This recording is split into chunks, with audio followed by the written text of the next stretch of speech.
बंटी कबूतर और टुनटुनी सब्जियों की खेती किया करते थे। उनके घर के बाहर उनका छोटा सा खेत था।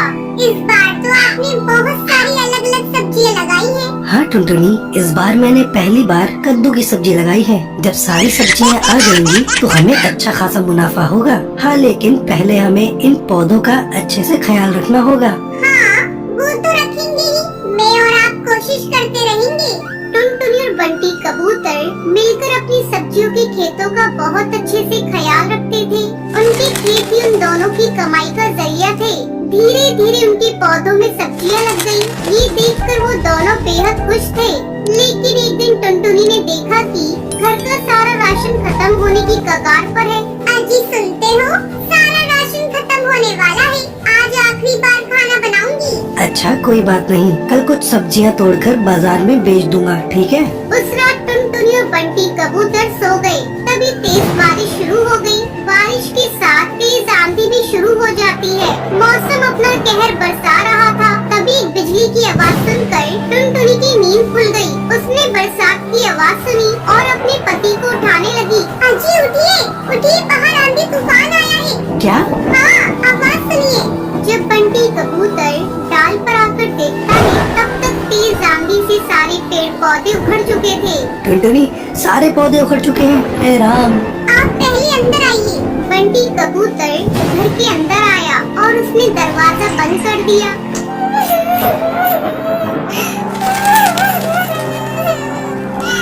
हे राम, अब हमारा क्या होगा? घर में तो राशन भी नहीं है। अब हमें भूखा रहना होगा। हे भगवान, तूने सारी मेहनत बेकार कर दी। अब मैं क्या करूं? अब क्या होगा? रो मत टुनटुनी, कुछ न कुछ जरूर होगा, लेकिन हमें भूखे मरने की नौबत नहीं आएगी। मौसम की मार से उनके सारे पौधे खराब हो चुके थे।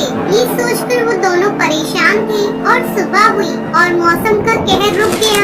आंधियां बंद हो गयी। फिर टुनटुनी और बंटी कबूतर अपने खेत में आए। यहाँ तो सब कुछ तितर बितर हो चुका है, सिवाय इस कद्दू के। तभी उनकी नजरों के सामने एक बड़ा सा कद्दू चमक रहा था। मैं सोच रही हूँ, इसे बेचकर ज्यादा पैसे तो नहीं मिलेंगे। क्यों न हम इसे घर में ही रखें? कम से कम इसकी सब्जी बनाकर कुछ रोज हम दोनों का पेट तो भर सकता है। हाँ, तुम सही कह रही हो टुनटुनी, चलो इसे अंदर ले चलते हैं। बंटी कबूतर ने उस बड़े से कद्दू को उठा लिया और दोनों घर के अंदर चली गई। बंटी कबूतर ने कद्दू को रसोई में रख दिया। मुझे चाकू देना टुनटुनी। टुनटुनी ने बंटी कबूतर को चाकू दिया और जैसे ही बंटी कबूतर ने उस बड़े से कद्दू को चीरा तो उसमें से चिड़िया के बच्चे की रोने की आवाज आने लगी। ये क्या? आप आराम से चीरिए। बंटी कबूतर ने आराम से कद्दू को चीरा तो उसके अंदर उन्हें छोटी सी चिड़िया की बच्ची दिखी। है? ऊपर वाले कद्दू में ये बच्ची कैसे आ गई? ये कुदरत का करिश्मा है। हाँ, लगता है इसे भूख लगी है। इसके लिए थोड़ा दूध ले आऊं, पर घर में तो दूध भी नहीं है। एक काम करती हूँ, पड़ोस की हरी काकी से ले आती हूँ। जब तक आप इसे संभालिए। टुनटुनी दूध लेने पड़ोसन के घर चली गई और यहाँ बंटी कबूतर चिड़िया के बच्चे को देखने लगा। भला कद्दू के अंदर ये चिड़िया का बच्चा कैसे आ गया? लगता है ये कोई मामूली चिड़िया नहीं है, जरूर ये करिश्माई है। कुछ देर बाद टुनटुनी दूध लेकर आ गई। टुनटुनी ने जैसे ही बच्ची को दूध पिलाया, वैसे ही उसके पंखों से सोने के सिक्कों की बारिश होने लगी। सोने के सिक्के देखकर बंटी कबूतर और टुनटुनी दोनों हैरानी में पड़ गए। कहीं ये ख्वाब तो नहीं? नहीं, ये सब हकीकत है। ये चिड़िया कोई आम चिड़िया नहीं है, ये जरूर कोई जादुई चिड़िया है। अब हमें क्या करना चाहिए?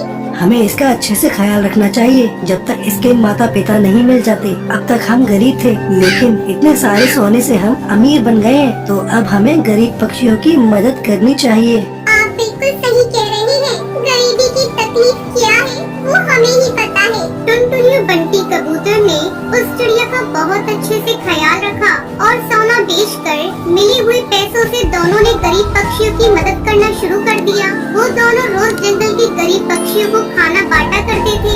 ऊपर वाला तुम्हें हमेशा बरकत दे। शुक्रिया कालू कौवे, शुक्रिया। टुनटुनी और बंटी कबूतर गरीब पक्षियों की मदद करके अपना जीवन खुशी खुशी बिताने लगते हैं। ये वीडियो पसंद आई हो तो लाइक और ऐसी कहानियाँ देखने के लिए मेरे चैनल को सब्सक्राइब करना न भूलें।